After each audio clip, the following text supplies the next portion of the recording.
السلام علیکم ورحمۃ اللہ وبرکاتہ۔ دوستو، آج آپ کو بتانا تھا کہ میں کافی بیان سنتا رہتا ہوں، تو جو مجھے بہت پسند ہے نا، وہ پیر اجمل رضا قادری صاحب ہیں۔ تو ان کا بیان آپ کو سنانے جا رہا ہوں، ٹھیک ہے؟ تو سنیے گا ذرا، اگر پسند آئے تو لائک شیئر کر دیجیے گا، ٹھیک ہے؟ تو چلتے ہیں ویڈیو کی طرف۔ ہماری سمجھ میں آ جائے۔ ایک روایت نبی پاک صلی اللہ تعالیٰ علیہ وسلم نے فرمایا، خوبصورت مسلمان وہ ہے جو بے مقصد باتوں کو چھوڑ دے۔ لو، اس سے پوری زندگی سجائی جا سکتی ہے، ایک جملے سے پوری زندگی سواری جا سکتی ہے۔ کوئی لمبی چوڑی باتوں میں جانے کی ضرورت نہیں۔ کہا خوبصورت مسلمان یہ ہے جو بے مقصد باتوں کو چھوڑ دے، لا یعنی باتوں کو۔ کیا کہتے ہیں ہمارے دیہات کے لوگ، جڑے پنڈ جانا نہیں ادھر راہ پوچھنے دی۔ لیکن آج کل لوگ باز آندے، یعنی جس بات کا بالکل تعلق نہیں نا، وہ بات بھی کرتے جاتے ہیں۔ جس کا شعبہ ہی نہیں، وہ بھی چھلانگ لگا لگا کے اس میں آ جاتا ہے۔ ہم اپنا وقت ضائع کرتے ہیں، اپنی صلاحیتیں ضائع کرتے ہیں، اپنا نقصان کرتے ہیں۔ ہم اپنا کام صحیح کر کے نہیں کرتے اور دوسری ساری دنیا کو ٹھیک کرنا چاہتے ہیں۔ او بھائی، آپ جس جگہ جس شعبے سے تعلق رکھتے ہیں، آپ اپنے معاملات میں مضبوطی پیدا کریں۔ حضور نے اپنی فصاحت کے ساتھ، بلاغت کے ساتھ لوگوں کو قائل کیا، اور قرآن مجید کی تاثیر کا یہ اثر میرے کریم رسول نے دکھایا کہ رات کو جب حضور بیٹھ کے قرآن پاک پڑھتے تھے نا، جب یاسین والے نبی خود یاسین کی تلاوت کریں، جب طٰہٰ والے محبوب خود طٰہٰ کی تلاوت کریں، غور کرو نا، جب مدثر والے محبوب خود ان جملوں کو ادا کریں، یعنی جن کے بارے میں آیت آئی ہے، جب وہی یہ آیت پڑھیں کہ اِنَّا أَعْطَيْنَاكَ الْكَوْثَرَ، یعنی جن کا ذکر ہو رہا ہے، جب وہ یہ بات کریں کہ یا ایھا النبی اِنَّا أَرْسَلْنَاكَ شَاہِدًا وَمُبَشِّرًا وَنَذِیرًا لِتُؤْمِنُوا بِاللَّهِ وَرَسُولِهِ وَتُعَزِّرُوهُ وَتُوَقِّرُوهُ وَتُسَبِّحُوهُ بُکْرَةً وَأَصِیلًا، جن کے بارے میں آیت آئی ہے، جب وہ یہ کہہ رہے ہوں کہ وَرَفَعْنَا لَکَ ذِکْرَکَ، جب وہ کہہ رہے ہوں وَالضُّحَىٰ وَاللَّیْلِ اِذَا سَجَىٰ، ذرا اس کیفیت کو دیکھیں جب محبوب خود پڑھ رہے ہوں، اور جو حضور پر آئی ہیں، اس کا ذائقہ، اس کا لطف، اس کا انداز بھلا کیا ہوگا۔ حضور جب رات کو پڑھتے تھے نا قرآن پاک، تو جو پکے کافر تھے نا، ابو جہل جیسے لوگ، وہ بھی جھاڑیوں میں چھپ چھپ کے مدینے والے کی تلاوت سنا کرتے تھے، حضور کی تلاوت سنا کرتے تھے۔ یہی بہتر ہے کہ پردوں میں وہ پردہ پوش رہے، وہ اگر پردے ہٹا دے تو کسے ہوش رہے۔ رسول کریم علیہ السلام کی تلاوت کا سننا، قریب جانا، یہ اعجاز ہے۔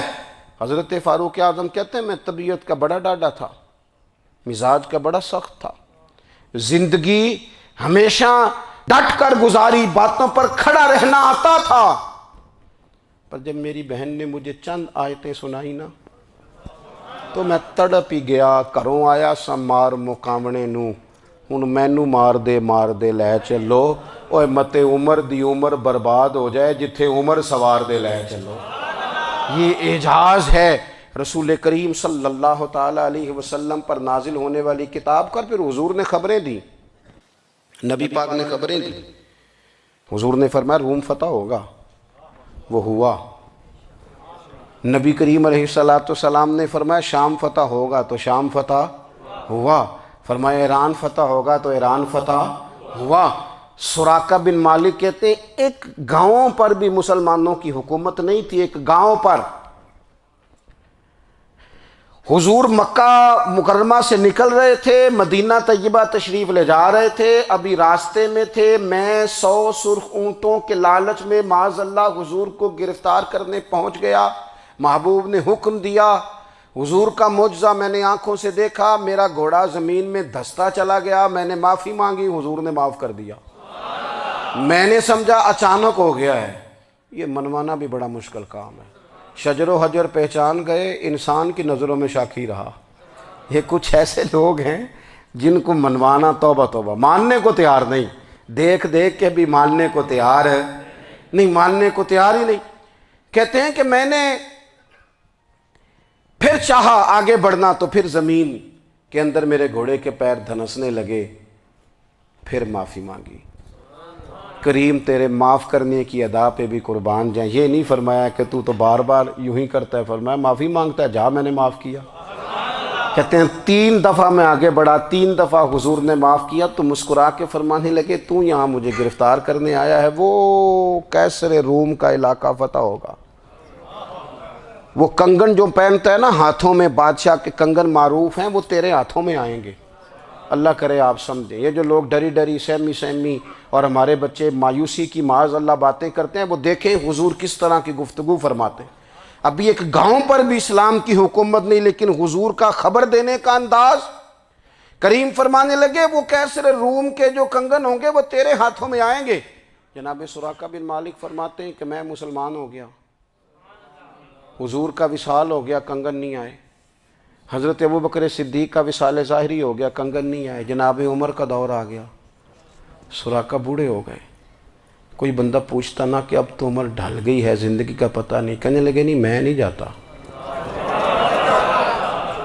جب تک کنگن نہیں آتے اسرائیل کوئی نہیں آئیں گے، کیونکہ ساڈے نبی دی زبان ساڈے واسطے قرآن۔ جو دن کو کہہ دیا دن ہے تو دن نکل آیا، جو شب کو کہہ دیا شب ہے تو رات ہو کے رہی، اور خدا نے ان کی زبان کو وہ اختیار دیا، جو نکلی منہ سے ان کے وہ بات ہو کے رہی۔ اور فاضل بریلوی کا تو انداز ہی پھر انوکھا ہے نا، وہ تو کہتے ہیں وہ زبان جس کو سب کن کی کنجی کہیں، جس کو سب کن کی کنجی کہیں، اس کی نافذ حکومت پہ لاکھوں سلام۔ کہنے لگے نہیں آتے حضرت اسرائیل، فکر نہ کرو، بوڑھے ہو گئے تھے، نکلنا گھر سے بند کر دیا تھا، حضرت عمر کا دور تھا، کنگن آ گئے۔ حضرت فاروق اعظم نے ان کے پوتوں سے، نواسوں سے، بچوں سے کہا جاؤ بلا کے لاؤ، کا دادا جان بوڑھے ہیں، فرمایا تم کان میں کہہ دینا کنگن آ گئے، پھر تم دیکھنا تو صحیح۔ پھر حضرت سراقہ آئے، حضور نے جو خبریں دیں، نبی پاک علیہ الصلوۃ والسلام نے جو گزشتہ قوموں کے احوال بیان کیے، اور پھر میرے نبی پاک علیہ الصلوۃ والسلام نا دنیا میں عزتیں دینے آئے۔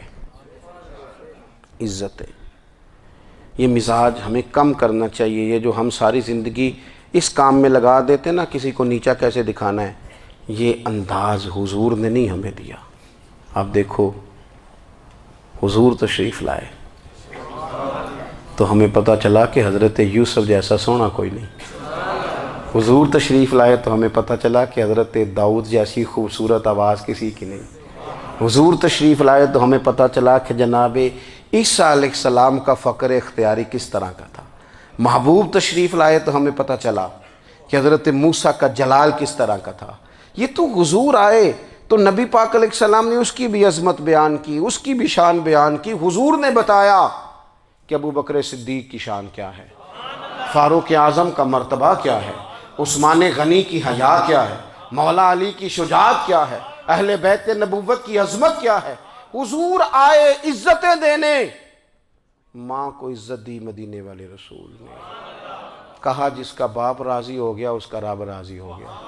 فرمایا جو 2 بیٹیاں 3 بیٹیاں 4 بیٹی بہنیں یا 1 بیٹی یا بہن بیاہ کے آ گیا نا، اس طرح میری 2 انگلیاں جڑی ہوئی ہیں، میرے ساتھ جڑ کے جنت میں جائے گا۔ رسول کریم صلی اللہ تعالی وسلم نے عزت دی، عزت دی۔ حضور عزتیں دینے، کوئی اعزاز نہیں، ان پڑھ بندہ ہے، سادہ ہے، غریب ہے، مزدوری کرتا ہے، ہاتھوں پہ چھالے، یا رسول اللہ اس کا بھی کوئی اعزاز ہے؟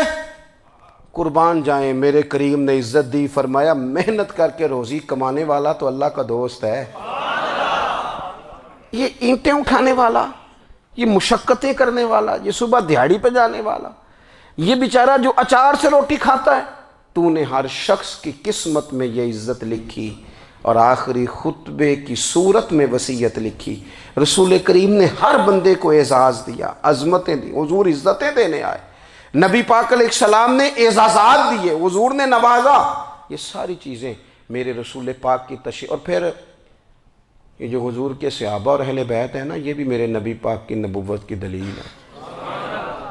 اتنی جلدی انقلاب آیا نہیں کرتے، وہ کل تک جو رہزن تھے حضور نے راہبر بنا دیے۔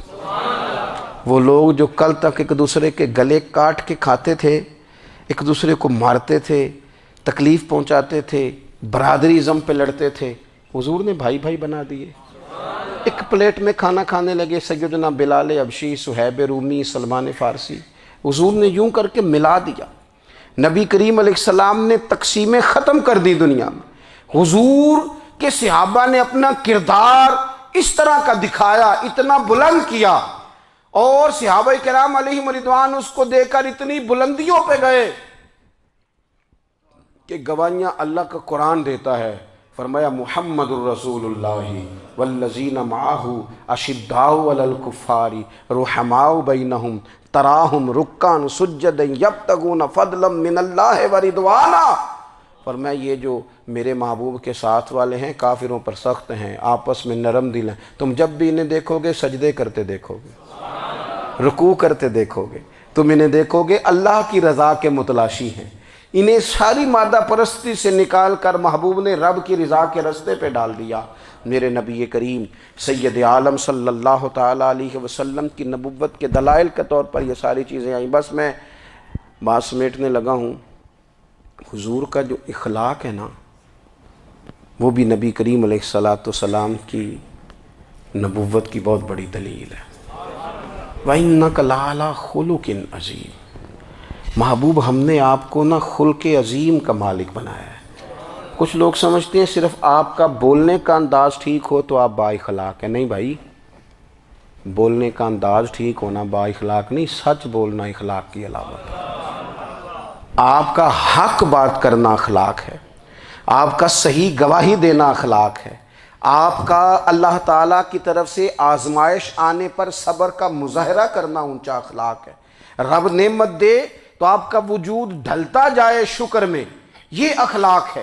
رب کریم اگر آپ کو کسی وقت کسی آزمائش میں اپنی حکمت سے ڈالتا ہے تو عزت نفس کو برقرار رکھنا، خودداری کو برقرار رکھنا، یہ اخلاق۔ نبی پاک نے اعلیٰ ترین اخلاق کی بات بتائی، اعلیٰ ترین۔ حضور نے لوگوں سے بیعت لیتے وقت کہا تھا میرے ہاتھ پر بیعت کرو، چوری نہیں کرو گے۔ نبی پاک علیہ السلام نے مختلف امور پر بیعت لی۔ حضرت حکیم بن حزام کہتے ہیں حضور نے میرے ہاتھ پہ ہاتھ رکھ کے کہا میرے ہاتھ پہ ہاتھ رکھ کے بیعت کرو کہ کسی دنیا دار سے سوال نہیں کرو گے، خودداری سے زندگی گزارو گے، عزت نفس سے، جو رب نے تمہیں دیا ہے تم اس پر راضی رہو گے۔